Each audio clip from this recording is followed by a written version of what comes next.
Hey folks, this week we're talking about the Raspberry Pi 500 Plus. We're talking about multi-kernel Linux. OBS 32 is out. There's an upcoming release of KDE Plasma 6.5. And finally, Pop! OS 24.04 is about to release. We talk about all that and more. You don't want to miss it, so stay tuned.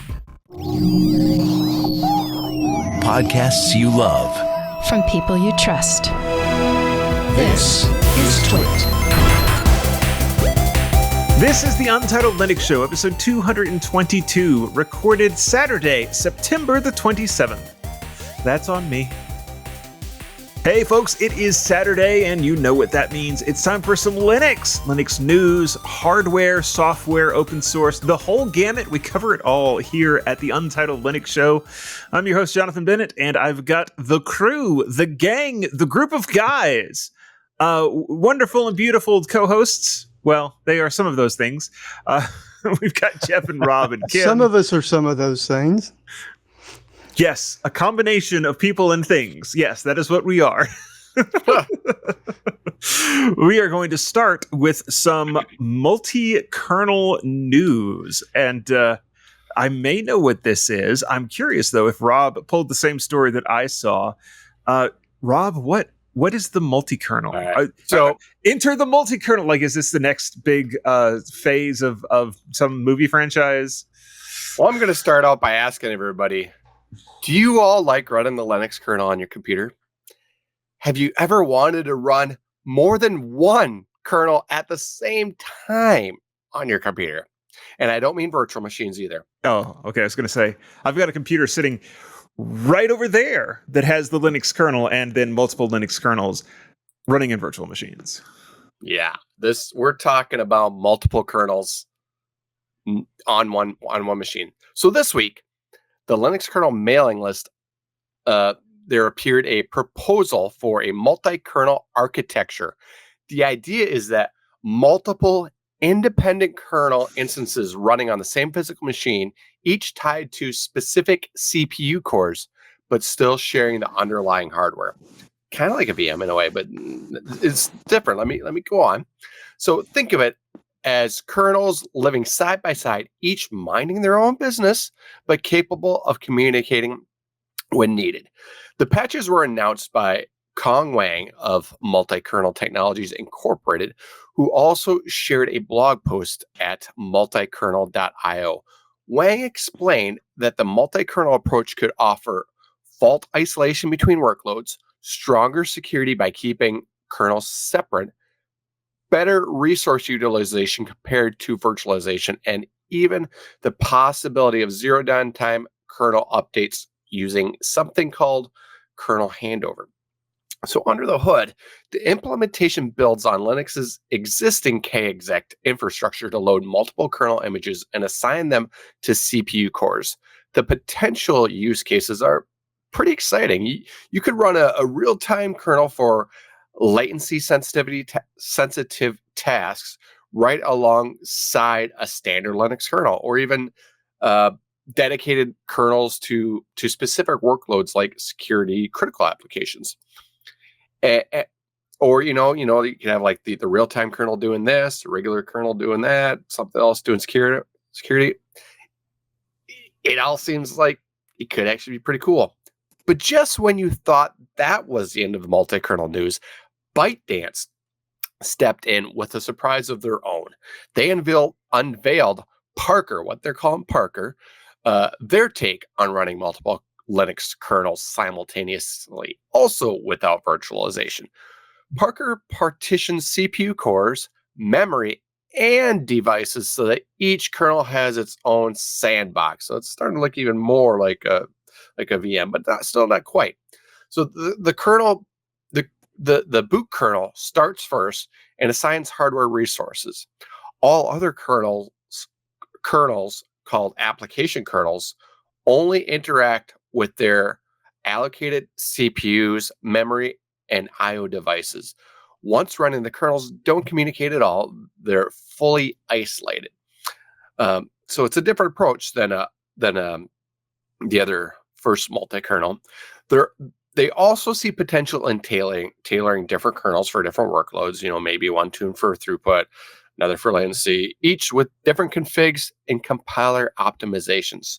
So although this wasn't something I ever thought I wanted, before reading these articles, once the reason was broken down, I'm starting to be a little convinced of how this could actually be pretty useful. Yeah, interesting. I've been kind of flipping through while you're talking. I was flipping through the mailing list comments about this, and nobody's come in and blasted them for this being a ridiculous and bad idea. But something interesting I'm seeing is that there's apparently already a Jailhouse is the name of it, and it is sort of doing a similar thing. So essentially what this boils down to is it's like it's almost like a light hypervisor sort of solution that doesn't use quite as much virtualization. But yeah, it's a really interesting idea. Definitely is. And noticing that in one of the frequently asked questions at the microkernel website under the frequently asked questions. Jailhouse is a Siemens product, which is really interesting for me because Siemens is the new overlord over at Hackaday for, I guess, getting close to a year now. Yeah. They purchased the company that owns the company that owns Hackaday. Like Siemens, the ones that they make. I know they used to make touchscreen displays and various things in like manufacturing. Like that same Siemens? Yes. Yeah, they do a lot of things. Sort of your heavy industrial equipment. Not like the heavy equipment side of it, but the controller side of it. Right, that's where I've seen them at back in the day when I worked factories. Yeah, that is their bread and butter. Like controllers for conveyor belts. The old General Electric. Yeah, very similar idea. Yeah. We'll have to see. We'll have to see if any of these really take off and land upstream in the kernel. Maybe it'll be the next wave. Maybe this is the missing piece between the Docker style containerization and the virtual machine style containerization. Maybe multi-kernel is what sits in between. LXD, LXC options. Well, LXC, LXD is just one of those two things. I think it falls into one of those categories. I wonder, and this may sound like blasphemy when I say this, but I wonder if and obviously it's not going to probably not be a blessed configuration, or maybe it will, knowing Microsoft, but I wonder if the separation here is enough that theoretically someone could also have one of those independent kernels be a Windows kernel. Or I wonder if that's just too far different of architecture. It depends upon how much isolation. Essentially, it depends on how much of a hypervisor there is running underneath and how much it's willing to lie to the Windows kernel to make that work. Yeah. That's essentially what you have to do. Yes, this is memory location 0. The ByteDance is probably more likely to work because it sandboxes more than just the CPU. But indeed, it'd be interesting if that could become a way to run Windows apps. Basically, you've got a box. Well, you've got, for all intents and purposes, 4 identical computer systems because of the hardware put in it. Mm-hmm. Yeah. With just one controller for starting it all up. And then with the ByteDance way. Yeah. All right. And then it's kind of like containers too. Then you'd use an immutable system for running everything up, and then have Ubuntu, Fedora, and something else on each of the others. Yeah, just all of it. Run all of it. Yeah. All right. So there was something else that happened this week that I was not prepared for, but I should have been because we've talked about it in the past. OBS 32 dropped the full release. It's out. It's ready. I'm not running it yet. I haven't updated to it yet. But we got 32. We also got a little minor hotfix with 32.01. And the big new feature in OBS Studio 32 is the plugin manager.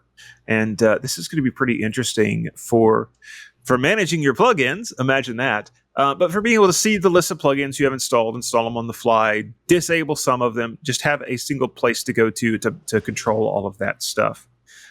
They also have, interestingly, an automatic crash log uploader. It's opt-in, but and it's Windows and Mac OS only, nothing on Linux, unfortunately. But that is a big deal for discovering and fixing crashes earlier, if you can get those crash logs to upload automatically. And then they've done some work on the NVIDIA stuff, the NVIDIA RTX effects. They've added voice activity detection so that they can do better noise suppression by being intelligent about when the speaker that you're trying to isolate is actually speaking. And then they've also added the chair removal option for the RTX background removal. So you can delete your chairs live and on the fly. They've got an experimental metal renderer for Apple Silicon Macs, which I have mixed feelings about. I kind of wish everybody would refuse to support metal because it's a terrible not invented here syndrome kind of idea. But I guess we're stuck with it, at least for a little while. So they have added that. And then they've also got hybrid MOV support. And then the 32.01 hotfix was just various crashes that they found, maybe through the automatic uploader. These may be things discovered through the automatic crash upload. And so it may already be bearing fruit. And then there are some other just various changes in there, fixes to audio, fixes for settings. They've improved some chapter marker accuracy. There is a Pipewire change in there where they have improved the format selection for Pipewire video capture.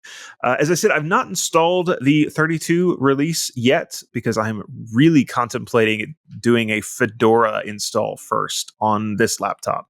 This is the one that I do my media stuff on for the various shows. And so I'm really thinking about maybe the rest of this weekend trying to do a Fedora install there. And then, of course, we would go to OBS 32 as part of that because latest and greatest. Why not? And I've actually already have it installed under OpenSUSE Tumbleweed if somebody wants to see what it looks like. Yeah. But there's no plugins for me to manage yet. You're plugin-less. Yep. All it does is gives me the installed, and then on the right side, it's got manage enabled plugins. Mm-hmm. Above the installed, it says browse, and below it says updates. But that's all it's showing, and it's under tools. Mm-hmm. Yeah, you can imagine that eventually they'll have they'll plug that into like a plugin repository, and the officially supported plugins you can just go and browse and hit a button to install. Like I'm sure that they've got grand plans for making that more useful in the future. Yeah, so cool to see that. Jeff, you're not running OBS 32 yet, are you? I am not. You've got enough problems with your machine already, don't you? No, not actually too many problems. Well, why don't you tell us about that? The title of this one is My Life with CachyOS So Far. So now I talked about how I added CachyOS to my laptop and played with it. Well, when I wasn't doing the show for the last 2 weeks, I had some personal matters going on, but I took a little time and killed my Ubuntu install and loaded CachyOS on my main gaming machine, which is the one I use right now for doing the podcast. And to make sure I could have a fresh start, I also wiped out my home directory. And as Ken always says, back up, which I did for most of my files. Yes, I thought I had my documents directory backed up, and I lost that one. Ooh. I had some other backups in places, but I did lose a few months of progress. So this is the foreshadowing of the end of the show's poetry corner. Just heads up there. Back to CachyOS. Now I used Ventoy with an ISO, as many of you would, and I chose to install CachyOS with the NVIDIA drivers since I do have a Team Green card. I split my root and home directories into different partitions, and I also chose Grub as my bootloader. It isn't the default. Systemd is the default, but Grub is the devil I know. And from what I've read, Grub is a little more forgiving on how you boot because Systemd bootloader only works with EUFI, or so I've read, where Grub can work in legacy mode, UEFI. It's a little more versatile, but I've also read that it's easier to config multi-boot options with Grub, and Systemd can do it, but you need to manually configure it. So if someone knows different, let me know. But it just seemed like I already know how to fight with Grub. So and I don't really fight with grub. I can manhandle it pretty well. So that's why I went that way. File system, I did chose BTRFS since that's the default. Now, Kubuntu uses ext4, so I've kind of been on the ext file system for a while. I have used others in the past, but and CachyOS does support ext4, but I figured I'd follow the default, but also on this with a realistic view, I doubt I'll ever know the difference unless I really dig deep into playing with the file system. I mean, it works basically just the same until I really pop my head under the hood to do some wild new thing that I probably shouldn't, and corrupt everything. But I digress. Desktops, of course, I chose KDE Plasma. I'm kind of a Plasma fan, but as I mentioned in the last time I talked about this, there are 16 choices for desktop. So pretty much everything is supported that has much of any size to it and following it all. So lots of options there. Now I booted up, things work great. You're greeted with the desktop with a hello program window, which I really liked because I have never done any Arch before. So this is kind of new for me. I've done some Fedora, lots of Debian, but the Arch is brand new. So it's nice though. It gives you kind of 3 main columns with subcategories under there, and one column's documentation. So it gives you all the wikis and all the here, let's get started kind of stuff. One is support. So it gives you places you can go to get help. And one's for project, which is if you'd like to support CachyOS, you can donate, you can volunteer, you can help develop. It just allows you to get involved with the distribution. They also have tweak buttons for things like reinstall all packages, install gaming packages, a lot of other items that can be done with just a click of a button. And there's an install apps button for installing some common apps. Now, it isn't the full catalog of items, but it's a nice graphical menu for a lot of the things, the kind of the most popular things to get you started. Now, there is a different program, still graphical, that you can install the full library of programs. And of course, you can always use the command line. So like I said, the first time using Arch, I really liked having that first step to kind of get me rolling, get my, let me build up a little momentum. The shell is fish, and so far it's fine. I tweaked it a little bit to turn the amount of colors down a little, as it was kind of overwhelming at first. It was a little extra colory, and sometimes I find that a little harder to view than, I guess maybe I'm too old school. I'm used to a lot of the monochrome stuff, and a few colors okay, but too much, yeah, I'm not there. One nice thing though is there's a graphical configuration program that lets you change your fish profile. There'll be more of that later. Another foreshadowing. I installed Steam by installing a gaming meta file, which loads all the gaming programs, dependencies you need at once. That was pretty nice. It's just a whole big bundle of stuff that goes in. I also use the native version of the CachyOS Steam client, meaning I will use the one that uses the optimized libraries. Now, something I didn't realize is CachyOS will use programs and libraries optimized for your hardware. So now, because I have a Zen 4 CPU, it downloaded that version of the OS files and kernel, and they've all been compiled to support the features of the hardware. Kind of, it's kind of like Gen 2, but not with the granularity Gen 2 has with compiler options. Why it's but fast. You do have, version 3, version 4, Zen 4. So depending on what hardware you're running, it will tailor it can tailor the libraries if you so desire to what your actual hardware supports. Now, I also learned, I didn't realize this, the AUR is not part of the update or install program process with using the Pacman installer anyway. If you want to get something from the AUR, you download it, then you need to install it. So it's like just downloading a package, then you install it locally like any other, RPM or deb package that's on your machine. I learned this because the only time I thought about getting something from the AUR was trying to get the desktop Plex program, the media, not the server part, just the display part. So far, that's the only thing I found that wasn't already in the normal CachyOS files. those on the Discord saw I was really excited when they had my favorite music player, Dead Beef. It was already in there, and boom, instantly installed. But Plex, they didn't have it.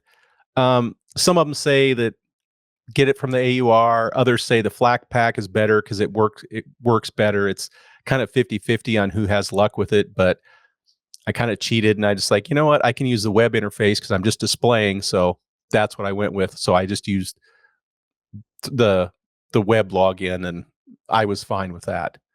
So I'm still learning so far. I'm really liking CachyOS. I'll let everyone know if that changes or I have some major issues with it or more things I'm learning. But so far, so good. Just taking the jump and happy I did. So to quote someone from the chat room, so far it's CachyOS and not CrashyOS. Yeah, it's cache. It's not crashing on me. That's good. So you're not using CachyOS as your Plex media server. You're just using it for displaying whatever's in Plex. Streaming from the Plex server. My server's running Ubuntu 24.04 LTS. And so I'm kind of doing the server thing where it's only getting the security updates. It's not running anything advanced. It's running everything really stable, and I don't update that much. The gaming machine I have and / play machine, this is the one that I run the latest, greatest, and I crash and I wipe and I throw stuff around. And if I if I had this go down, it's not that big a deal. Mm-hmm. Where the server, it's like, oh, there's some pain there. But this is just not a problem. So a few things. ButterFS is not the same as ext4, not even under the hood. I mean, if you're just using it as a basic file system, sure, it's going to do what a file system does. But the thing is, you're not getting your full value out of it. One of the there are a lot of other things, but one of the things I like the best about it is the ability for snapshots.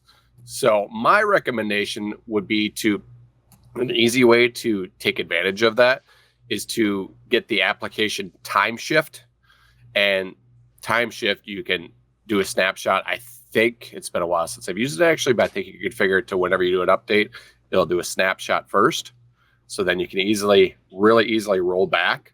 So I would suggest that. And the other thing I was going to say is, I've never used Cachy, but I'm thinking you could probably install Yay on there, which is Arch AUR helper, and that would allow you to utilize the AUR if you wanted. Oh, okay. Yeah, now it does take snapshots because whenever you do an update, it will tell you it took a snapshot. Okay, so that's probably using the ButterFS feature. Probably. And right now I'm only using the file system as just a very basic file system. That snapshot stored on the same storage device that the OS itself is installed on? If it's using ButterFS, yeah, for sure. Yeah. And when you go into Grub, you have an option of, below go into different file systems or go into debug or whatever. At the bottom, you could select a CachyOS snapshot. So you could go back in time and say, cool. I want to load up from this snapshot, and it'll take off from there. And it's a snapshot, Ken, so not a backup. But what it does is it snapshots where your system is, and then that's here. And then everything you do from there on is basically an incremental change from that. And then if you do another snapshot, that freezes that in time. And so you can roll back to those spots where you were. But if you got something like time shift, you can also use that for backing up. I think you could use that to back up offsite. Or you could take snapshots as is. Or maybe Cachy has something built in if you wanted to take a snapshot before you did something. Like if I'm going to mess with stuff, I better take a snapshot. Time shift still is a pretty good app. Is there a way to duplicate that snapshot to an external or at least another drive so that you could, if you wanted to, just reformat the existing drive and then put it back? from it, like CloneZilla can do? Well, Sure. maybe you can, but it wouldn't be a full. My understanding, it's not a full copy of what you have. It's a here is the differences. So you still need that original to apply the differences to. So even if you saved it off somewhere and your drive died, you're not going to have something that can boot. You can't just reload a drive with that snapshot. Yeah, you got to keep in mind, it's more for playing around with things like system configuration and being able to roll back if you did an update that broke something. It's not for saving your hide if your hard drive dies. Yeah, So now it's if pretty you're much like a snapshot with a VM. Yeah, exactly. it's exactly that's why it's a snapshot, not a backup. Yeah. But if I know ZFS, for example, you can replicate. It has a lot of the same features as Btrfs as far as snapshots and all that, where you can do like a Z send, I think, or ZFS send, where you can replicate that over to another place. I don't think Btrfs has that, but maybe I'm wrong. Yeah. All right. Let's move along then, and let's talk about. Oh yes, Ken. What's the new thing that has AI in it? Well, there have been 3 updates to Calibri since the last time I talked about it, which was when the release of version 8.9 came out back on the 22nd of August. Some of the new features provided by versions 8.10, 8.11, and 8.11.1 include allowing you to control the tooltips displayed for every column by right-clicking the column header and choosing Define Tooltip Template to set the tooltip for that column in the book list, allowing you to search by shortcut as well as by name in the Preferences keyboard menu, and show the keyboard shortcut for each category in Preferences in the tooltip. And as Jonathan mentioned, it also includes a new Ask AI tab in the dictionary lookup.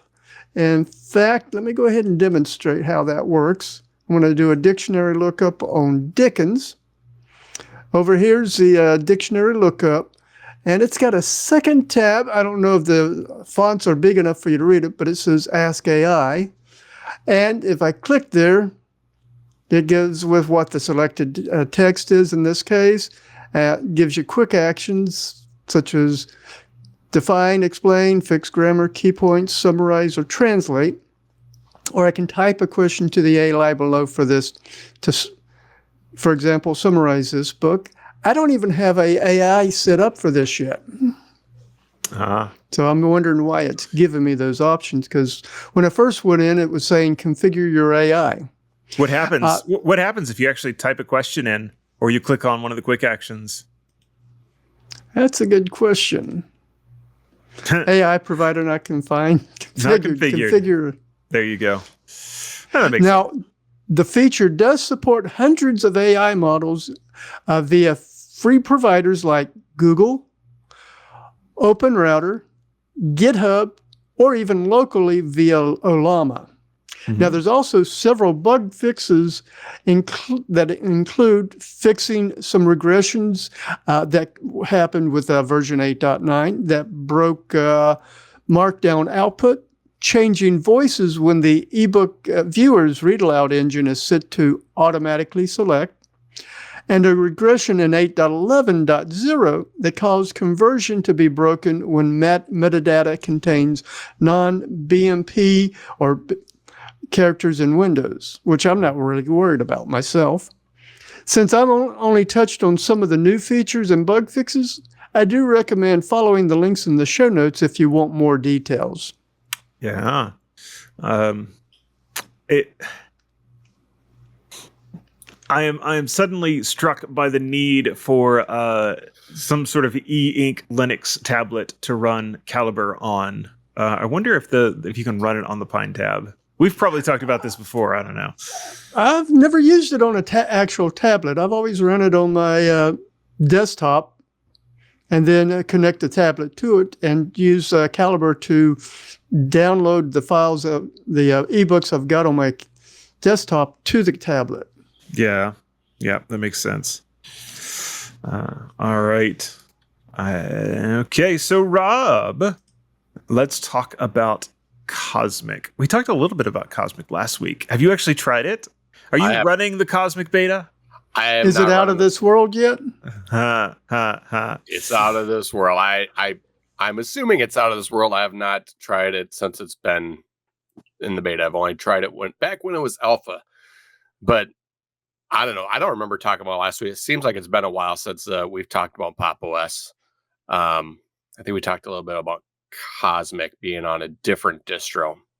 Other than that, it's been a while since we talked about Cosmic or anything because I don't know, they've kind of been an alpha with not a lot of updates for a while. But this week, they have released Pop! OS 24.04 LTS beta, along with the beta milestone of their brand new, someday brand new Rust-based Cosmic desktop environment, both of which have been in development for over a year.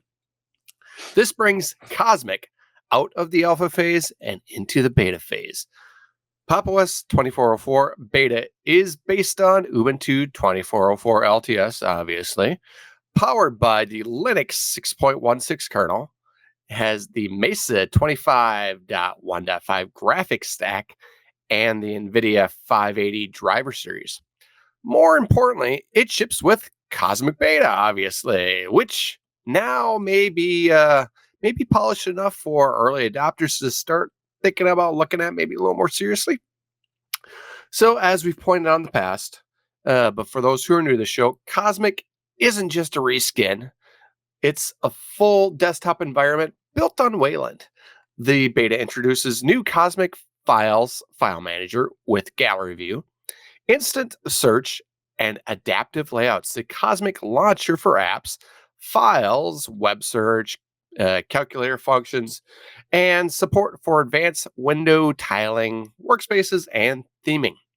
System 76 has also swapped out GNOME defaults for their own suite of apps: Cosmic Files, Terminal, Edit, Player, Store, Settings, and developers get app templates and documentation to make building for Cosmic straightforward.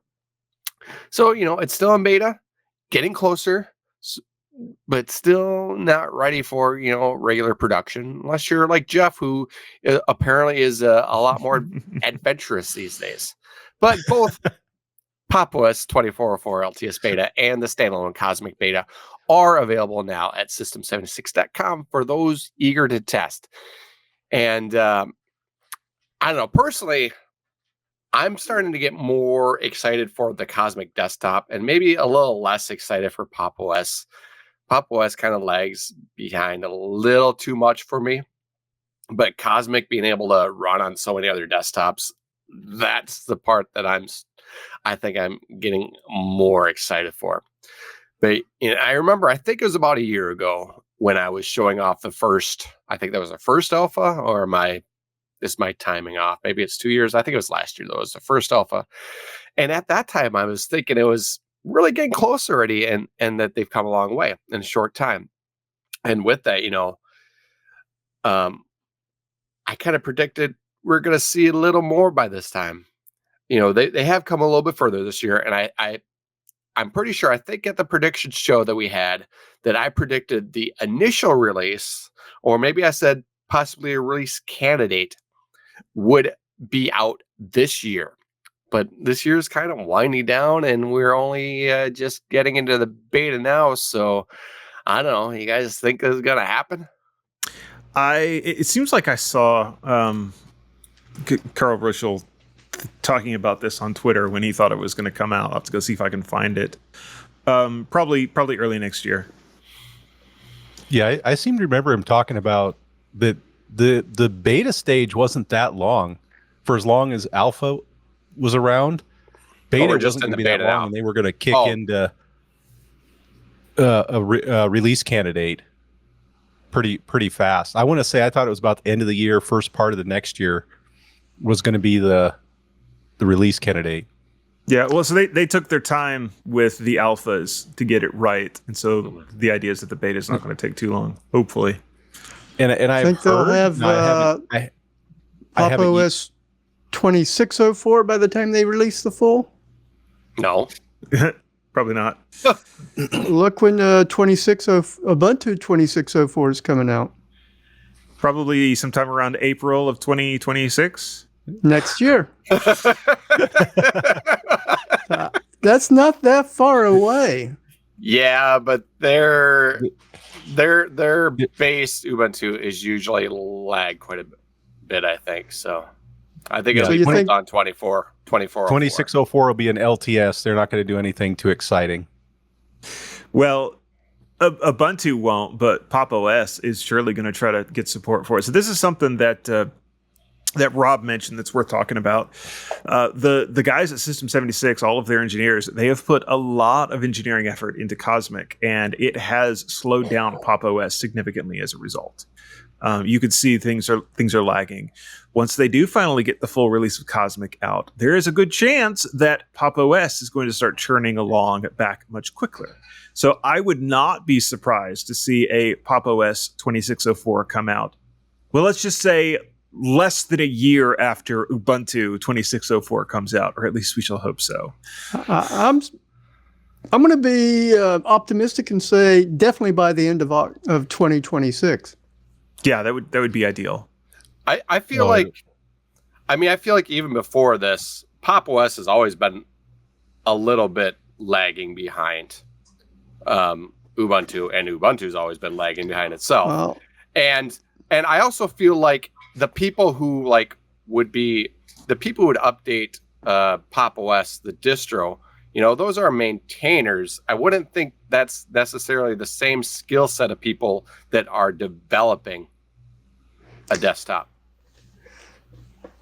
but I'm just trying to think of some of the other Ubuntu derivatives. I want to say Linux Mint's one, right? Yes. Yeah. There's a How lot. long after Ubuntu comes out do they normally have their derivative for the latest version? Not that long. And I Yeah. think with some of the derivatives, they actually just follow the LTSs, don't they? Yeah.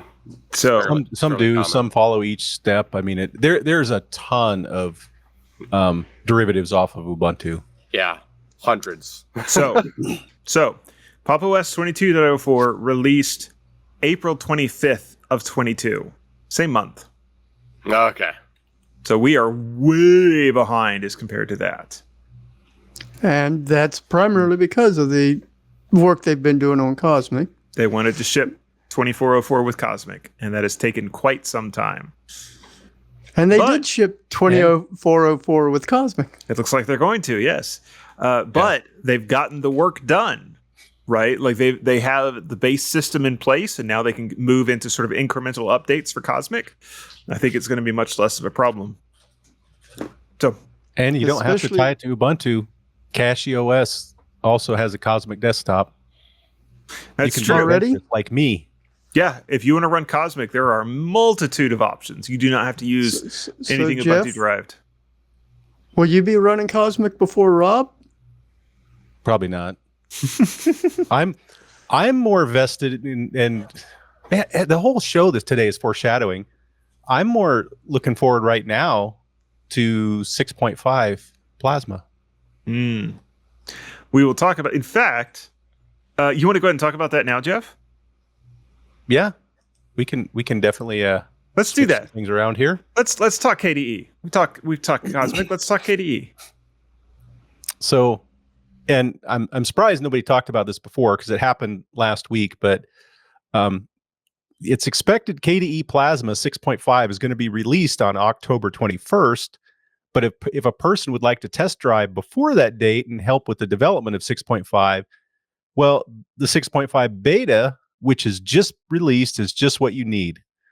So you can load the beta right now. There are several new features which are coming in 6.5 beta, such as nighttime, which helps to schedule the dark light cycles for your system. This is a feature you can change the desktop theme based on the time of day, and when it's dark out, you can have a darker set of colors if you so desire, or you can adjust the screen temperature, meaning at night the computer could go to a more warm yellow shade than a bright white or blue tint.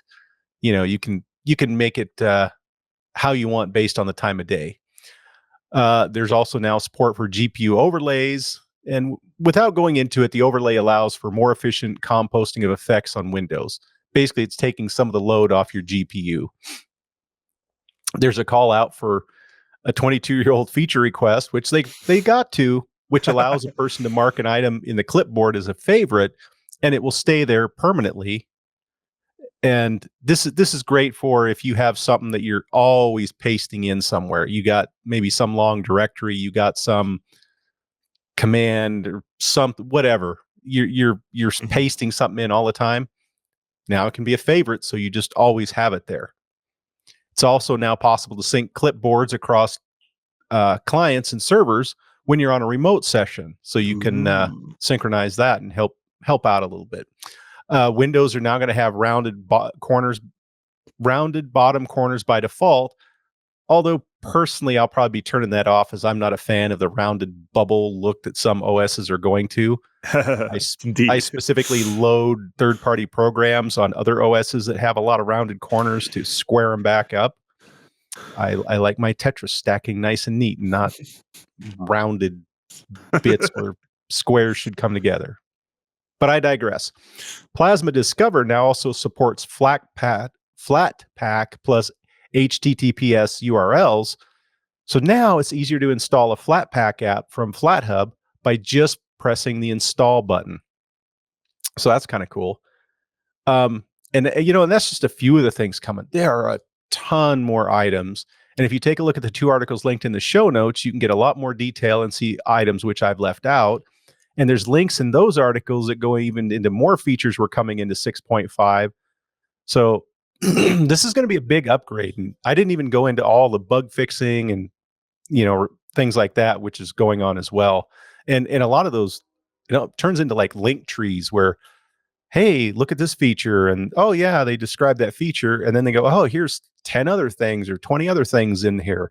And there's a link there that goes to somewhere else that has, oh, here's a bunch more features going in. And so, yeah, 6.5 is going to be pretty cool. And historically, knock on wood, the 0.5s, so 6.5, should be really polished. Usually by the time you hit the 0.5, things are really, really smooth and there's no sharp edges. But if you're so inclined, jump on the beta and help make sure there's no bugs in there in this release. So happy exploring. Yeah. No sharp edges. I thought you were going to remove the rounded edges and you were going to have sharp edges. It doesn't ship by sharp edges by default. Oh, yeah. Exactly. Be safe. I'm going to fix that. I'm going to hone that baby. The sharp edges are optional. The ability for Clipper to basically have snippets sounds interesting. Yeah. Now, what is a snippet in this case? Well, basically save text that you've moved to the clipboard so that you don't, I call it a snippet because it's something that I'm repeatedly using. Oh, the idea of favoriting, yeah. I've needed that a time or two when I'm working on one thing, but I'm copying and pasting a bunch of things, and then it's like, oh, I need that link again. It rolled off the bottom of the clipboard. You're talking about the ability to pin stuff to the clipboard? Yeah. Yeah, I think that sounds pretty cool. I think that's going to be my new password manager. That was referred to as a snippet and get it. Uh-huh. I've got to say, one of the coolest parts of, I guess it's not just KDE, but KDE is the first one that I saw that really did this, is that ability to have multiple independent items in your clipboard. Like that is quite a win for computing, for the desktop experience. And every time I'm over on Windows, I really miss that. That is one of the features that it's like, why can't Microsoft do this? It would be so easy to implement. They don't need to. You just run Windows in a VM and use the clipboard on Linux. I guess you could. Why skip the middleman? Why skip the middleman? All right. Yeah, it's because and I'll mini rant here. Why is it that, because I have to run Windows at work for my desktop, corporate requirement. You can't tell me for as long as Windows has been around, I can't move my taskbar to like the left side of the screen, like a vertical one. No, can't do that anymore. You got to start over. Every time they redo a new version, it's starting over from square one. Rounded, bubbly windows, and it's stuck with the start menu in the center of the left. It's a new safety requirement. I get rid of those sharp edges. Yeah, I guess. Yeah, my Duplo operating system. Yeah. For those who are not in the U.S. and not familiar with Duplo, they're like Legos, only they're for little kids, so they're just big round block things. They're no sharp edges, and they're really big and hard to get in your mouth. They hurt less to step on, and they're impossible for toddlers to swallow. Yes. Nearly. All right, Ken, there is a Linux distro out there that is explicitly not a Duplo-style Linux distro. Why don't you tell us what's new with Kali Linux? Yeah. And you can thank both Marius Nestor and Jack Warland, who wrote about Offensive Securities releasing Kali Linux 2025.3. It introduces Nexmon support, a patched firmware for certain wireless chips to extend their functionality, which finally implements monitor mode and injection mode for Raspberry Pi's built-in Wi-Fi. According to Marius, 10 new hacking tools made their way into Kali Linux 2025.3, including, I'm going to spell this out, KRBRELAYX, Krablex. And then there's a LLM-tools-NMAP. There's also MCP-Kali-server and patch leaks. Now, according to Jack, this release marks a change in how Kali Linux Vagrant packages are built. The Vagrant images are no longer generated with Packer.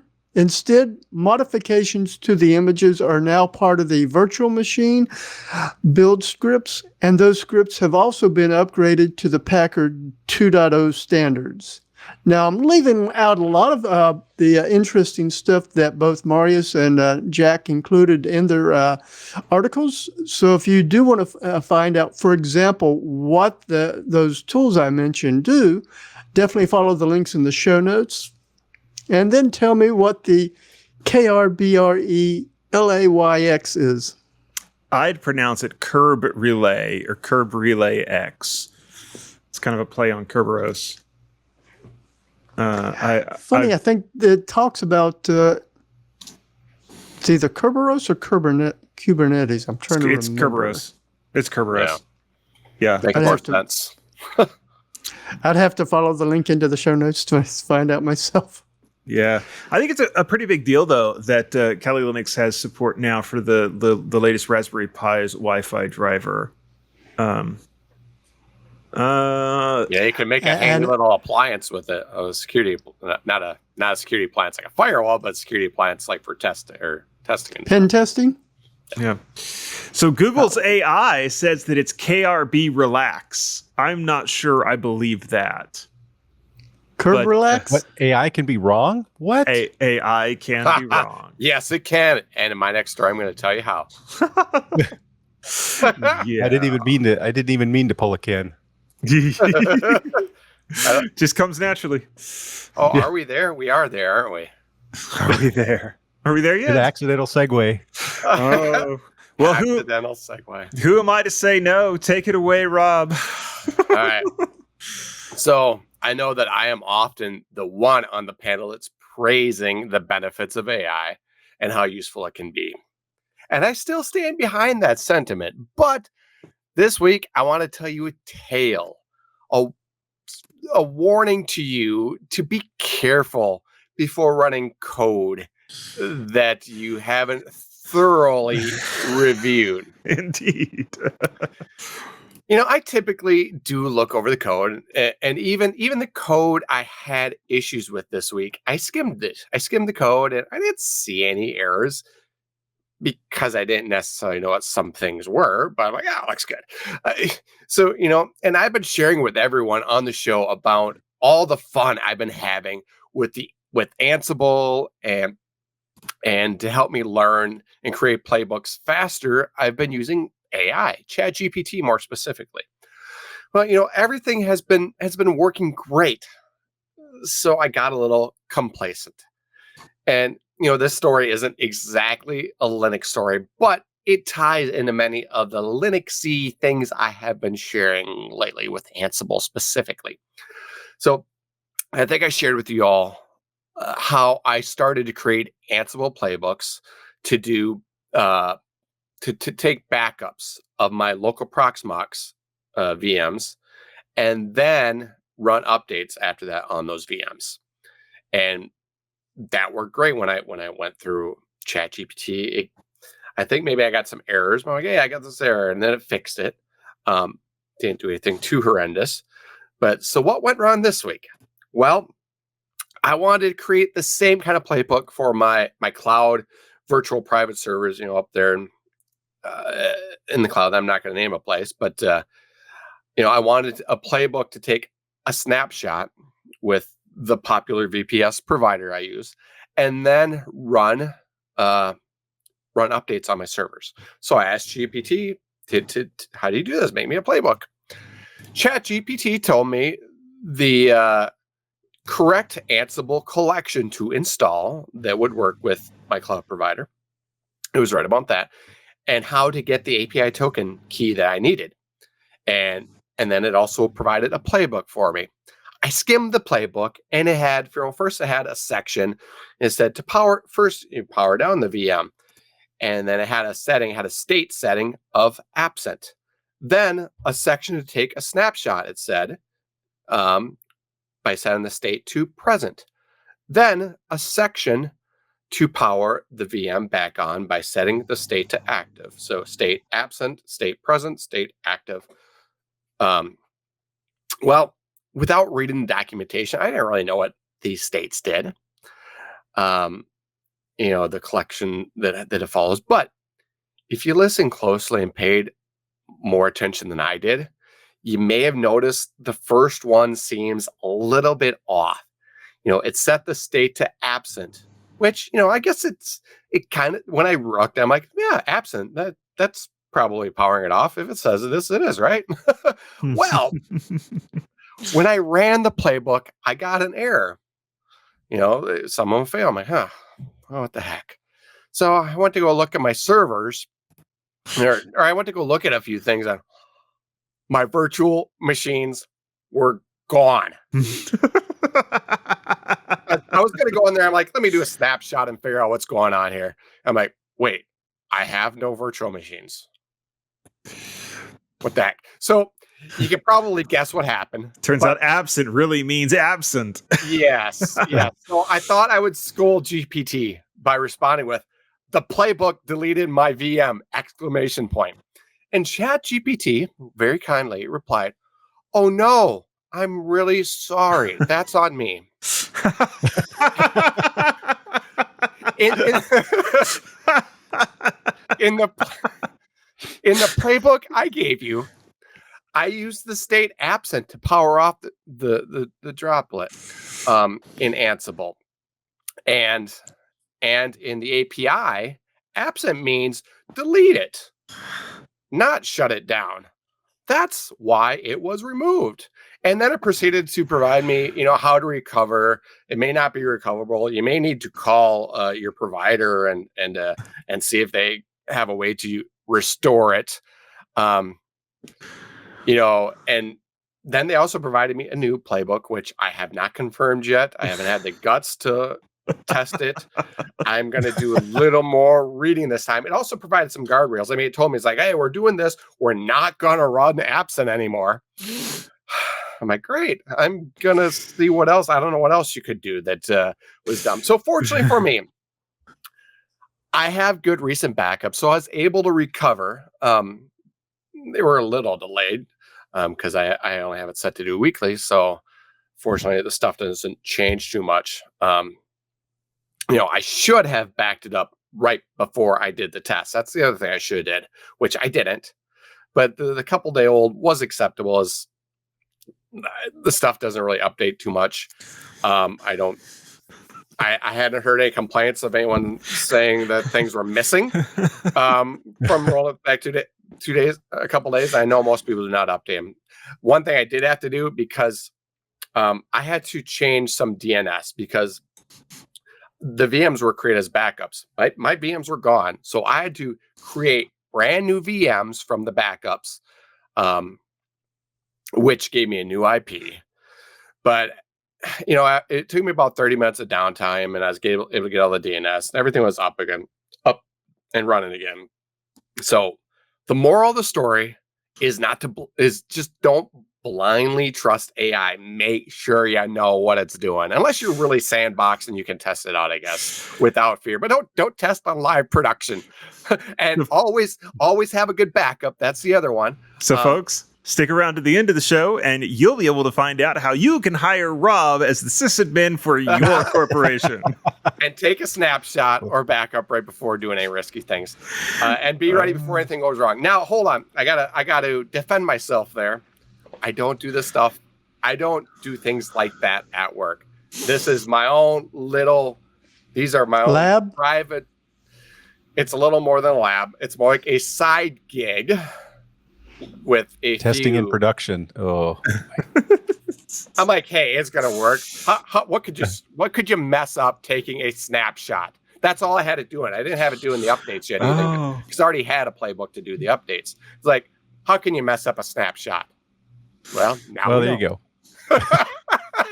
So there's the tale. That's pretty great. And does it count as skimming if you don't know what it says, though?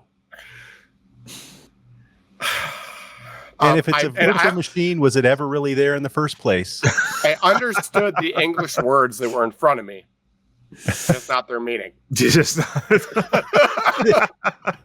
I don't think that's understanding. No, I'm pretty sure if you look up the dictionary definition of understanding, pretty sure it includes under there, the actual understanding part. I don't think that word means what you think it means. To paraphrase. Maybe you don't understand understanding. Maybe look that one up. Okay. Does it mean something about having a bridge over your head? No, I don't think so. All right, there is some new news that got it. There is some news that we have predicted for a long time. And actually, one of the most surprising things is how stinking long it took to finally get a Pi 500 Plus. Now, I don't have mine yet, but it is ordered. I was one of the ones that got my order in before they went out of stock, because most places have already gone out of stock. But the Pi 500 Plus is out. It's available. And there for a little while, if you're really fast, you could order it. And it has most of the things that we wanted on it, and some of the things that we didn't know that we wanted. So the Pi 500 Plus has 16 gigs of RAM, is one of the top changes. The Pi 500 only shipped with, I believe, 8 gigabytes, if I remember correctly. Yes, 8 gigs. So the Pi 500 was 8 gigs. The Pi 500 Plus is 16 gigs. It's one of the big differences. The Pi 500 had a place on the motherboard for an NVMe drive. Because remember, the Pi 5, one of the big changes there is that it has an externally broken out PCI Express lane, right? And that has been a game changer for doing things with the Pi, because now you can put NVMEs on it or other things, which we'll talk about here in a second. So when the Pi 500 came out, everyone said, oh, finally, we're not going to have to use an micro SD card. We'll actually get an NVMe port on it. It'll be amazing. And then Raspberry Pi released the Pi 500 without a populated NVMe port. And lots of us were grumpy. The 500 Plus has the NVMe port. And it actually comes with a 256 gigabyte NVMe SSD. And then the other change is that the Pi 500 Plus is not a chiclet keyboard.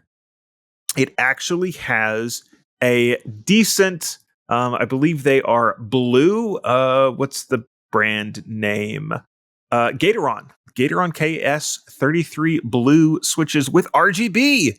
If you wanted RGB, yo dog, I heard you like LEDs, so we put all the LEDs on your Raspberry Pi 500 Plus.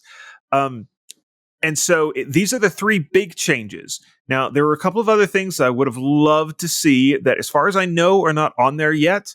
Something that I actually personally asked Eben Upton for is mounting holes to be able to mount one of these things on an ARM, or, having more mounting options. I don't think that's on there, but I haven't gotten mine yet, so I'm not sure. But regardless, the three things that you get: the better keyboard, you get the ability to run the NVMe on it, and it comes with a 256 gig NVMe, and it has the 16 gigabytes of RAM. And so for me, that actually puts this in a really, really interesting position to be able to use as a development machine. So one of the things that I do is I run development builds for the Meshtastic project. One of my big things that I do there is maintain the native Linux port of it. And a lot of that runs on ARM machines. And so I have a VS Code instance connected to right now it's primarily a 16 gig Raspberry Pi 5 with an NVMe on it. And it's kind of a pain to have that hanging out on my desk because it's just the bare board. And so to be able to use the Pi 500 Plus is actually going to be really, really handy. It's going to live on a table over here, plugged into power, probably hanging off of Wi-Fi, maybe plugged into Ethernet. We'll see. And so it's actually going to be really, really useful to have that as an option. And the price for all of this, well, the original was $90. The Pi 500 was $90. The 500 Plus is a whopping $200. It is not cheap. It is quite a bit. And so people, of course, are going to go, you could get a nuke. You could get a little tiny PC, one of those cube PCs off of Amazon for that much. Yes, you could. People that say that sort of miss the point. Well, I was thinking about that and actually ran the math. Okay, so what are you actually paying for here? So we've got a difference of $110. Right? And we know some things that we're getting from that. You're getting the RAM upgrade. So you can go look at the Raspberry Pi 5 and compare the price difference between the 8 gig and the 16 gig models. And that is $40. So of that $110 difference, $40 is for the RAM upgrade. You can also go and look at the price of that NVMe drive, buying it by itself, because Raspberry Pi Foundation sells just the 256 gig branded NVMe drive, and they sell it for $36.95. Which means that for the populated NVMe socket and the better keyboard and the RGB LEDs, you're paying $33.05. That is the breakdown, roughly. $40 for the RAM, $36.95 for the SSD, and then $33.05 for the rest of the changes to the model. And when I broke it down like that, I went, oh, that's actually not too terrible. That sort of makes sense. I see how that makes a lot more economic sense than I originally thought it did. But yeah, so this is not going to be for everybody. But for those of us that have one of these niche use cases where you really do need either explicitly a Raspberry Pi or a decent ARM machine with good support, and you want something that's sort of already in a case that you don't have to have a bare board hanging off on your desktop, the Pi 500 Plus makes a lot of sense. So it's going to become part of my development kit. Now, then you could go ahead, Rob, and then you could put Kali on there because of the new Wi-Fi functionality in it. You could put Kali on it. I'm going to run Raspberry Pi OS because the stuff I do, I want to be able to do the official support. So here's the big question for me. Which is going to become the primary board for doing this? Because I will now have two options. I will have the Pi 500 Plus, and I will also have the Argon 41. What do they call it? The One Up, I think. And that is their laptop that has the integrated CM5, Compute Module 5 in it. And so I will have one of each. We'll see which one I like better. I can guess which one would become your, what's that term they used for when you would paperweight? No, drive down the street trying to break Wi-Fi into Wi-Fi networks. Yeah, war driving. War driving. Yeah. Yeah. I mean, you could do it with either, but the one that has the screen built into it is going to be a little bit more obvious choice. Ken was here, now are gone. Wow. It is one of those days. So anyway, Rob, I know you had this story too. Are you going to order? Have you ordered a Pi 500 Plus yet?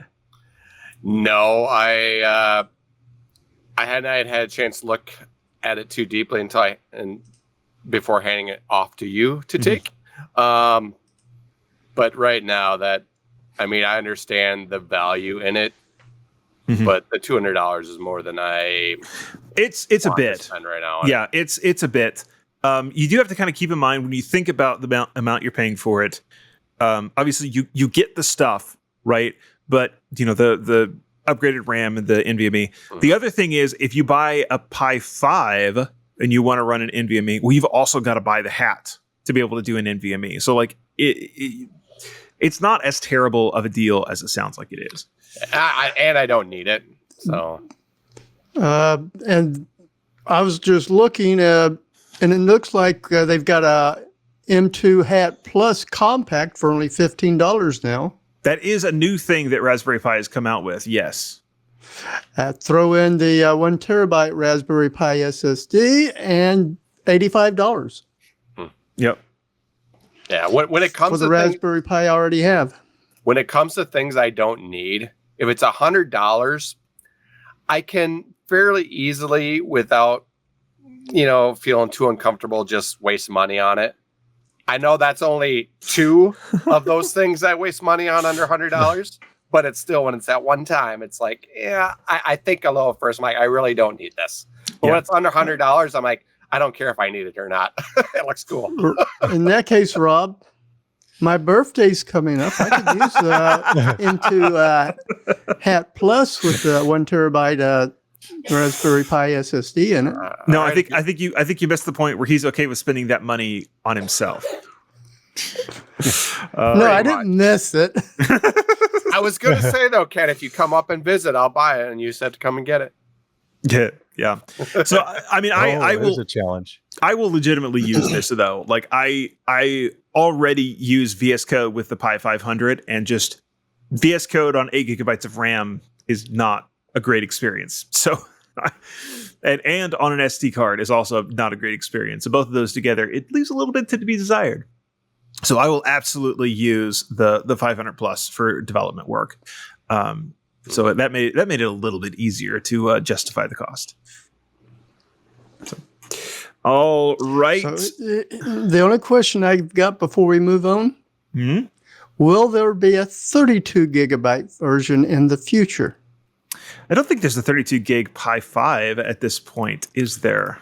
A 32 gigabyte Raspberry Pi or Pi 5 specifically? Does it count if it's a 6 Raspberry or 7 Pi? or 8? Yeah, someday. Probably. With the 6? I don't know. I would guess that with the 6, they're going to have an option for 32 gigs, especially because you've got like the Orange Pi 5. The Orange Pi 5 has a 32 gig model. Right. And so it is kind of out there in the market. And it, particularly as people are trying to do more LLM sort of stuff, you're going to need the more RAM to do it. Not that it makes a lot of sense to do that on a Raspberry Pi, but people be people, and they do that sort of thing. You want a local LLM? Yeah. So before we move on, one of the videos that I linked was Jeff Geerling, who interestingly has kind of become one of the authoritative figures on Raspberry Pi, which is kind of fun because he's a great guy. But Jeff has his thing that he has been doing with every Raspberry Pi for the last few releases now is trying to hang a full-size GPU off of it. And with the NVMe slot, because NVMe is just PCI Express, right? That's basically what it is. He has an adapter to be able to get a 1-lane PCI Express extender out of it. And there's like a 15-line patch to the Linux kernel that lets you then run full tilt AMD GPUs off of it. And so he's got the video I linked to was both his Raspberry 500 Plus review and also, hey Ma, look, I've got a full-size GPU hanging off of a Raspberry Pi 500 and it works. So that was make it easier to keep it cool. Not necessarily, not as much as you would think. I mean, those things, most of those are designed pretty specifically to work with the way airflow works in desktops. So, well, I was thinking more that it'd probably be cooler because with just one PCIe lane, it's choking it down pretty good. You're gonna the GPU is not going to be running real fast, particularly for streaming memory onto and off of it. Yeah. So, all right, let's move on to the next story then. And it is Jeff, and he's talking about Rust. Yeah, Michael Larrable over at Phoronix was doing his normal benchmarking of everything in the universe and finding that Linux is awesome when he came across some failing benchmarks on the beta version of Ubuntu 25.10. The problem was with checksum errors, and he figured out the issue was going on with Ubuntu was how 25.10 is replacing core utils now is going to have the Rust version of core utils. The 25.10 won't be using the normal GNU tools. So Michael specifically said that if you rely on the make self archives, there's going to be a problem. Now, for those who don't know, make self is a small shell script that generates a self-extractable compressed tar archive from a directory. Basically the resulting file appears as a shell script, and a lot of times they'll have the .run suffix, and it can be launched as is. The archive will then uncompress itself to a temporary directory, and an optional arbitrary command will be executed, for example, like an installation script. Make self archives also include checksums for integrity self-validation. Well, when running his benchmarks, Michael kept having MD5 errors but he had them stored locally, and he'd had other checksums on them, so he knew they were fine and didn't actually have an error. But to verify the issue was with the Rust versions of core utils, Michael then replaced the core utils with the GNU version, which is what most distributions run. Well, the issues went away. Further digging showed that on the canonical Launchpad bug tracker, there are some bugs filed about the issue. Now, the big question is if 25.10 is, which is going to release in a couple of weeks, is this going to be fixed or not? Now, if you don't use make self or don't rely on the MD5 checksums, there's not going to be an issue. They work fine otherwise, or at least nobody's reported anything too wacky yet. But I mean, there is a lot of work going on with the Rust core utils because recently there was a performance regression which was found, and the problem was quickly located, corrected, and now the Rust core utils have a higher performance than the standard GNU version. So while not perfect, there's a lot of effort being put in to make the Rust version work. There was also a thought that the real culprit is DD, and there is a proposed fix for DD where it can try to write to a slow pipe and be interrupted. There's an issue where how it pauses and it will lose some data. And so there's some thought that could be the problem, and it's not actually in the Rust core utils itself. I didn't really understand how why it affects the Rust version and not the original version, but it's something to be considered because a lot of people seem to say, this looks like it's probably it. There is a patch for DD that's coming to take care of that. So we'll see if it takes care of it. Take a look at the article linked in the show notes for more details and links to the bug report along with the proposed fix, so you can read through and decide for yourself. Yeah, I know that some people are looking at this and going, aha, we said it was a terrible idea to go to Rust and Ubuntu. And it was aggressive. That is definitely true. But at the same time, reading through this, it looks like they found about 3 or 4 bugs in core utils itself, in DD, in the Rust core utils, and potentially also bugs in the scripting around make self. So lots of churn and bugs getting found as a result of this. And I'm sure the people behind it will get this all straightened up because, of course, they don't want to ship a new Ubuntu with game-breaking bugs. So that's the benefit of having the new Rust utils in something as big as Ubuntu, is it gets it out there, gets it tested, Mhm. and gets it fixed, and it's going to improve a lot faster now. And you're all the guinea pigs. It's one way to get the bugs to come out of the woodwork. Yes. Yeah. Yes. We are Turn we are on the picking- lights and watch them scatter. We are picking up the rock and letting the sun shine and see all the bugs that scatter as a result. All right. Yes. Let's talk apt then.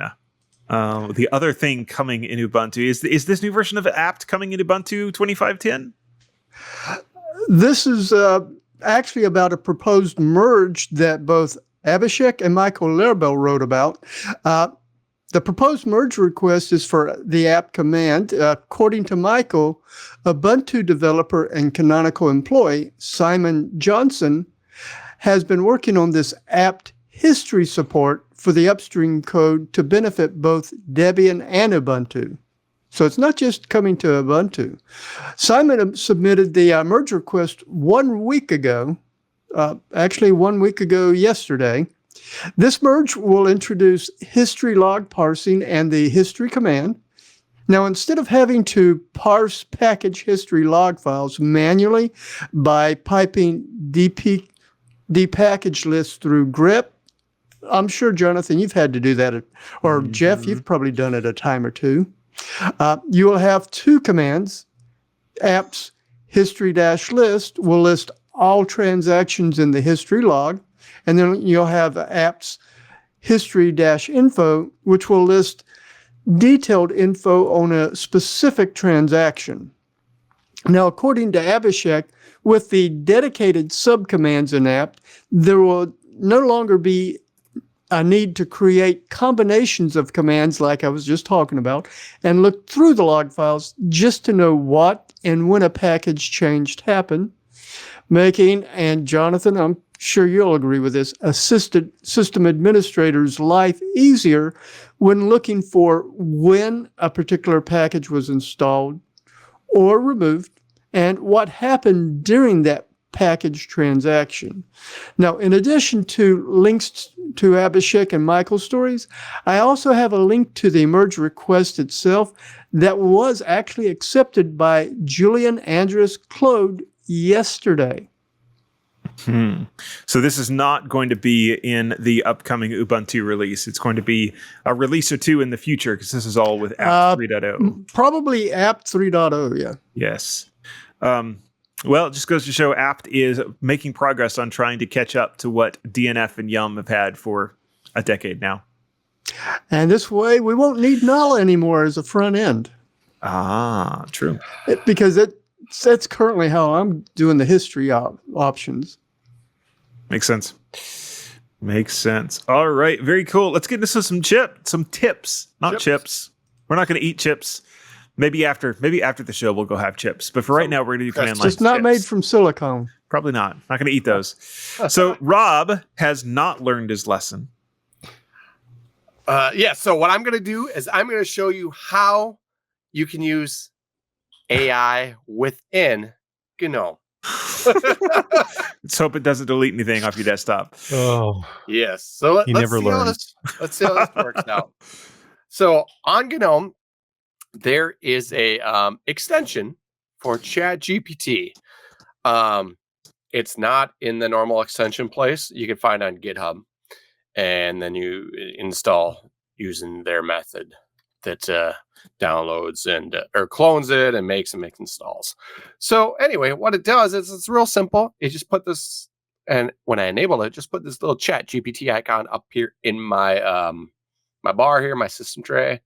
So if I click on that, and it opens up ChatGPT, and I could say like, who are the Untitled Linux Show hosts? Let's see if ChatGPT knows this.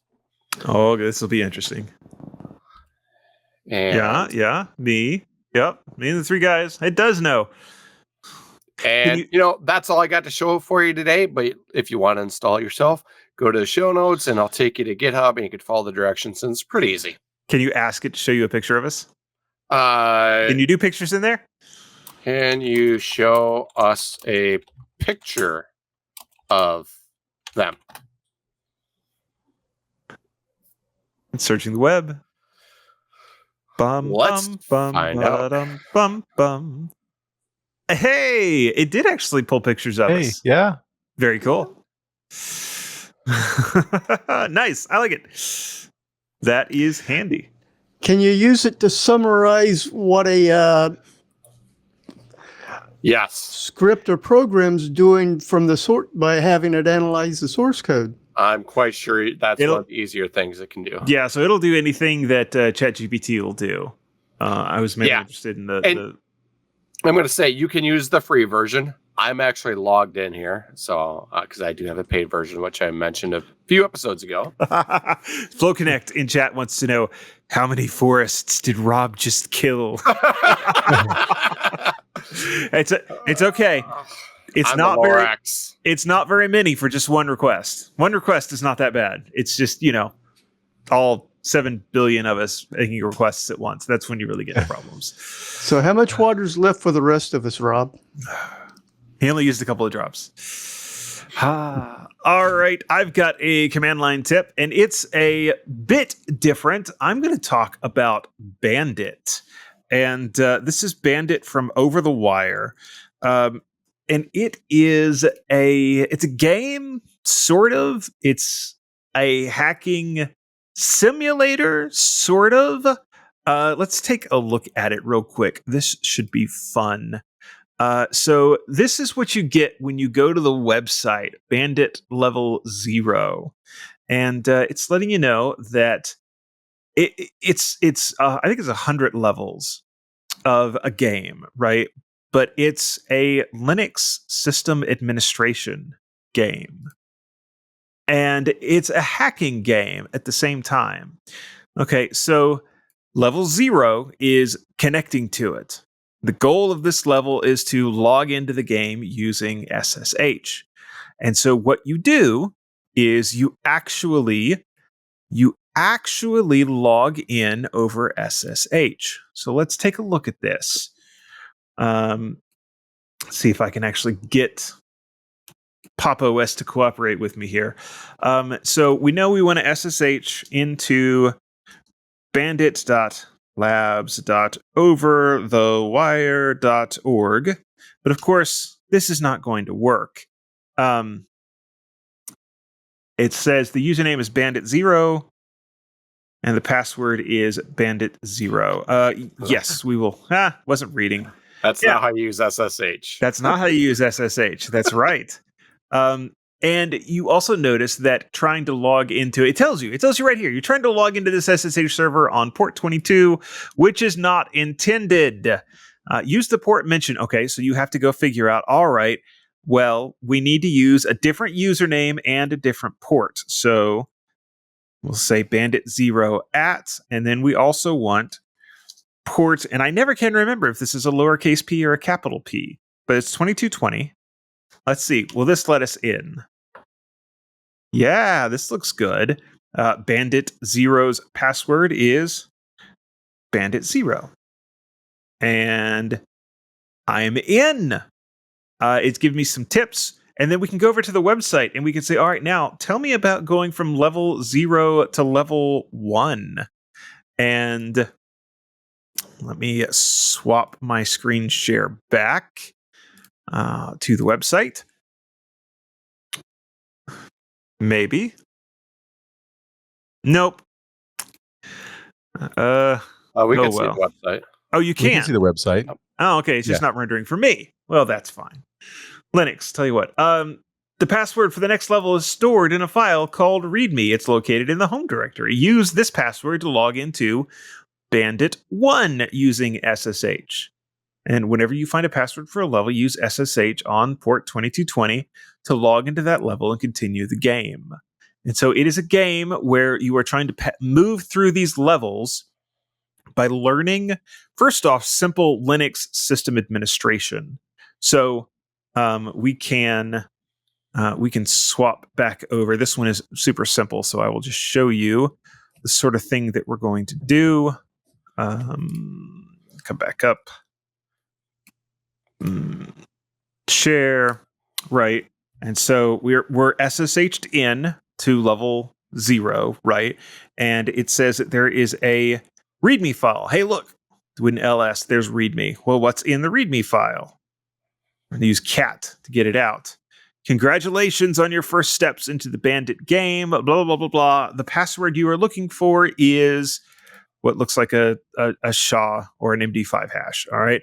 And so you can log out and then log back in as Bandit1 with that password. And then there will be another challenge. And I've gone through several of these levels, and they eventually get to rather challenging things like, search for what port is open and then connect to that port on that machine. Can you look ahead? Like, what is the final challenge? Sure. Like, how complex are we talking here? Well, so hack into the White House. Yeah. It's a trick. Yeah. Yeah.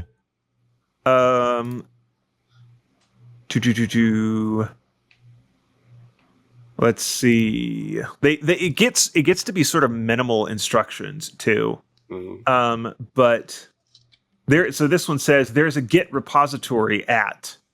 Clone the repository and find the password for the next level, right? So it gets to the point to where you just sort of get to figure it out as you go along. And then on the Over the Wire webpage, if you go to just the War Games link, you will find that Bandit is not the only one of these games that they have. Bandit is their Unix Linux basics game, but then they have a web security game, a cryptography game, a reverse engineering game, binary exploitation, and reverse engineering, about 4 or 5 different iterations of that. And, it says each game here has its own SSH port. And the idea is that this is like a series of sort of network security. It's almost like a network security lesson that you can step through if you want to. Bandit is really good, though, because it's just basic system administration stuff. But all of these are a lot of fun. That looks awesome. I want to try that now. somebody has a kitty, too. That's Ken. Yes, somebody does. Gets a guest. No using AI, host. Rob. Show me a picture of Ken holding his kitty. All right. Jeff, you are up, sir. What is your command line tip? So I talked about this as part of my first story, and this command line tip is going to be a little specific for those who use the fish shell. So the fish shell is designed to be a more modern and up-to-date shell versus some of the old standards like the C shell, corn shell, or bash. It has a lot of features that people might like, and we have talked about it before on the show. If you're running the shell and you want to change how the shell looks, instead of going into the config files, which you can still do if you so desire, if you're just want to get in and edit with Nano or VI or whatever, still totally doable. But instead, though, for those of us that would rather click, they have a nice web interface. So you simply type fish_config in the fish shell, and it will bring up a web browser window, which allows you to change the colors, change what your prompt looks like, define your own functions. There's a tab for variables, which you can easily view all the variables of the shell and change them if you so desire. The history tab will easily list out all the commands that you've used, like kind of like just typing history in the command line. Although you get to remove some from history. So this would be helpful if you're going through multiple commands, where you're hitting up arrow a lot and running some same commands over and over, but maybe you mistype something, you hit enter, and then it saved that mistake in history. Well, now you can open this up and then just go, oh, let me just delete this out so I can keep my rhythm going. Key bindings can also be viewed and changed if you so desire. And so it allows you to just do a lot of stuff to make the shell your own. And if you didn't want to get in, like I said, in the files, this is one way to do it. So if you're on the fish shell or wanted to try it and didn't know how to change the look and feel of the shell, give fish_config a try. Very cool. Yeah, useful for those. Hello.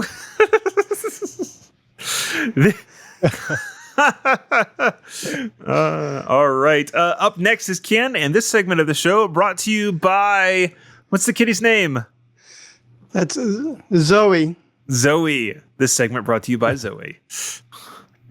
Well, this segment is also going to be talking about using WPCTL again to do some changes to your wire plumber settings. And I think somebody wants some attention. If you're on audio only, Ken has got a cat sitting up on his chair behind him, and it's rubbing on him and causing general disruption. So it's floating. It's floating too. He's got that new chair delete from the new OBS version. Actually, I've had that chair delete option for a while. But I'm going to go ahead and bring up my terminal here. For those of y'all listening, I've got it up and I'm enlarging it to make it a little easier for you to read. Is that big enough yet? It looks good. All right. Now, as I said, the command I'm going to go with is going to be WPCTL space settings. I'm going to start off by using the -H option, which will give us what the options for using this command are. And it tells you what it does. It shows, changes, or removes settings. Now, some of the settings options are -D or -- delete for deleting any saved settings. Now, how do you get a save setting? By using either -S or -- save. And you can reset the settings to their defaults by using either -R or -R. Now, let's go ahead and just use settings by itself with nothing following, but it does need that S. And what we get here is a whole bunch of different settings that Wire Plumber has. For example, the auto switch to headset profile, which is called Bluetooth.autoswitch-2-headset-profile. And another one that I could see using a lot if you're a podcaster is the ducking level, which has an ID of linking.roll-base.duck-level. So I'm going to go with that one to play with. And what this, it also gives you a description of it. In this case, for this one, it's called the ducking level. It's the volume level to apply when ducking a lower priority audio stream so that a higher priority audio stream will be audible. It's the setting itself's a float type. And if you remember when we played with the get volume and set volume options, you had a minimum of 0.0 with a max of 1.0. So you can see why it's considered a floating. So let's come back down here to look at this. If you just type in the key value by itself and hit enter, it displays what it is. Now, I can change that, for example, to 0.5. I need more light on my keyboard. Need to get one of those fancy LED backlight keyboards. It's got one, but they don't show through the keys, just around. It's not a backlit, it's a RGB style. Yeah. Now, as you see, it said it's updated it. So let's go ahead and clear the screen and do settings again. And scroll back up and look at the linking.roll-base.duck-level. And you'll see it's got a value of 0. Now, Jonathan, here's something you probably would never do while in the middle of a show. No. I'm going to restart my VM. The magic there is that it's a virtual machine. Yep.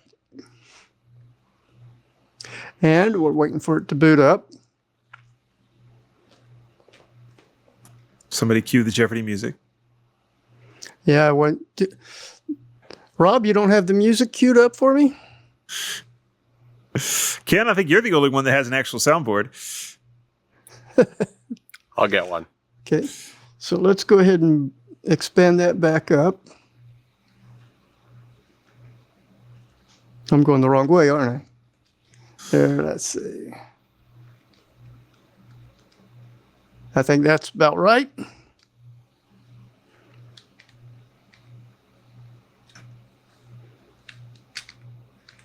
And let's run the settings again. Scroll back up and look at that. And when I rebooted, it went back to the value of 03. So how do you save that? How do you think we save it? Isn't there a -- save option? Yes, there is. I'm glad somebody was listening. Yeah. Should I reboot again? It didn't take long. You could. All right. And restart. Just to see if it actually did the thing that you asked it to do. You know, there's a chance that save doesn't actually save. That's true. Which is why I tried this out before the show. Wise man. Okay. Where's that? Rob plus told me sign you're just at? supposed to test in production. I heard that too. No, When it's no somebody pre-testing. else's machine, I will. Rob. Just send it, you know. Don't worry about it. There we go.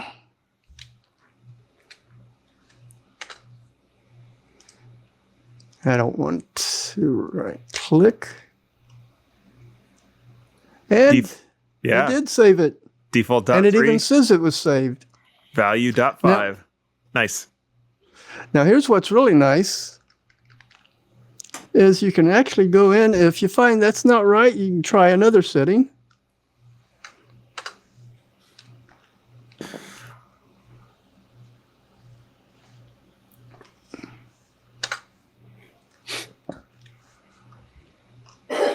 And what do you think it's going to show as the value? Yeah. So it tells you the default is .3, the current value is .7, and the saved is .5. That is super useful. Yep. Very cool. Now, what if you want to reset it? -- reset. Or -R? Indeed. You like the long way. Yeah. Sometimes you want to be verbose.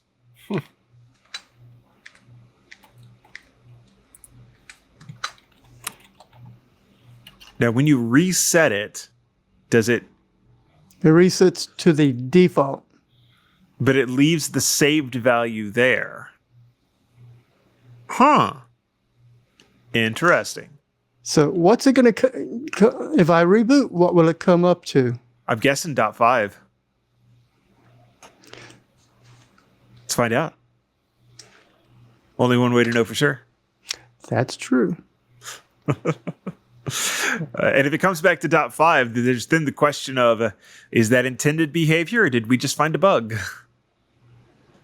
Well, I'm going to say intended behavior for right now because that's what you saved. Right.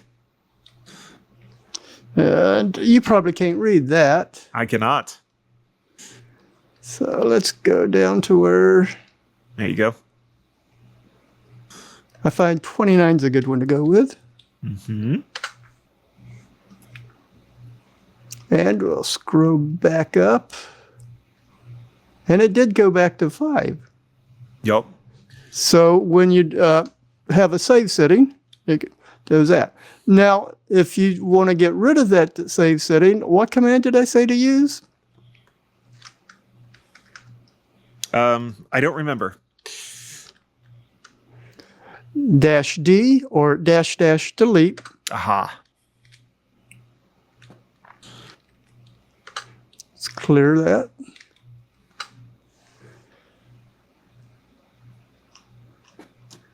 And for those of y'all listening, very quickly typing clear WPCTL settings, clear enter WPTL settings, enter to get back. And we see that save value is no longer there. Yep. So this time, if I reboot, it's going to go back to 0.3. Or you could just run, what was it, -- reset? It'll also drop it back to .3. Without rebooting. Yep. Yeah. To get it back to that without rebooting. Yeah. Very cool. Or you could go back through the episodes and find the one where I showed how to restart Pipewire. Yep. Very cool. All right. I like it. That is what we have for today. That is the end of the show. We're going to let each of the guys get in a last word if they want to, whatever that may be. We'll let Ken go first, just because he is the next one over. Right over there. That's left to right across your radio dial. I'm at the as those of y'all watching are looking at the screen, I'm in your top right quadrant. Yes. But yes. I've got 2 items this week. First, Sarav Rudra wrote about a request for comments proposing Git make Rust mandatory going forward for Git 3.0. Mm-hmm. And the second one is I was recently watching a podcast, and I heard someone misquote Stuart Brand. Y'all may have remembered when I covered what his quote from history going back to out of Hackaday, the book, back on episode 164, where basically he just talks about information wanting to be both free and expensive. Now go back and find out exactly what he said.